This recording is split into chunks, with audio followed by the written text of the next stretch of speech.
여러분 안녕하십니까, 박정훈입니다. 정의기억연대가 위안부 피해 할머니들을 위한 이 쉼터를 사고 파는 과정에 납득하기 어려운 일들이 있었다는 내용, 어제와 그제 저희가 단독 뉴스로 보도해드린 바 있습니다.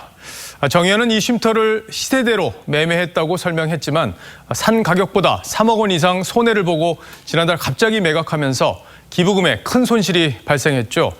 정의연은 이 부분에 대해 송구스럽다고 했습니다. 하지만 오늘 다시 새로운 의혹이 불거졌습니다. 이 쉼터는 2012년 계획 당시에는 서울 마포에 짓기로 했었는데 현대중공업이 10억 원을 기부하기로 한 뒤 갑자기 경기도 안성으로 장소가 바뀐 겁니다.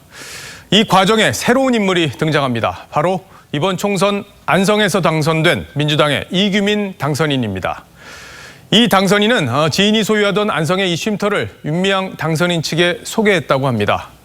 당시 이들 사이에 어떤 일이 있었던 건지 먼저 황선영 기자의 보도를 보시겠습니다. 2012년 8월 말 현대중공업은 정대협이 추진하는 쉼터 건립에 10억 원을 지정 기탁했습니다. 쉼터 장소는 서울 마포에 있는 전쟁과 여성인권박물관 인근으로 정했습니다. 정대협은 당시 위안부 피해 할머니의 쉼터가 마땅치 않다며 건립 이유를 밝혔습니다. 하지만 이후 안성에 있는 주택을 구입하는 것으로 계획이 바뀝니다. 현대중공업 측은 당시 정대협이 부지 구입 등의 문제로 사회복지공동모금회와 상의해 계획 변경을 통보했다고 말했습니다. 그래서 찾은 곳이 안성의 현재 쉼터입니다. 이 집은 2012년 11월 지어진 뒤 매물로 내놓지도 않은 채 비어 있었고 건축주의 지인들끼리 쉬어가는 용도로 사용하고 있었습니다. 우리끼리 모여서 지인들이 좀 쓴다 하면은 와서 하루 쉬었다 가고 그런 용도였죠. 이 집을 정대협에 소개한 사람은 당시 안성신문의 이규민 대표였습니다. 이 씨는 지난 총선에서 민주당 후보로 출마해 당선됐습니다.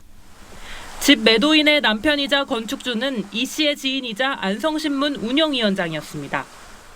이규민 당선인은 쉼터를 찾는다고 해서 소개해 준 것일 뿐 소개비도 받지 않았다고 밝혔습니다. 정의연은 쉼터를 안성으로 옮긴 이유에 대해 당시 마포 인근 주택은 10억 원 예산으로 구입할 수 없었고 수도권 17곳을 답사한 뒤 안성으로 결정했다고 밝혔습니다. TV조선 황선영입니다.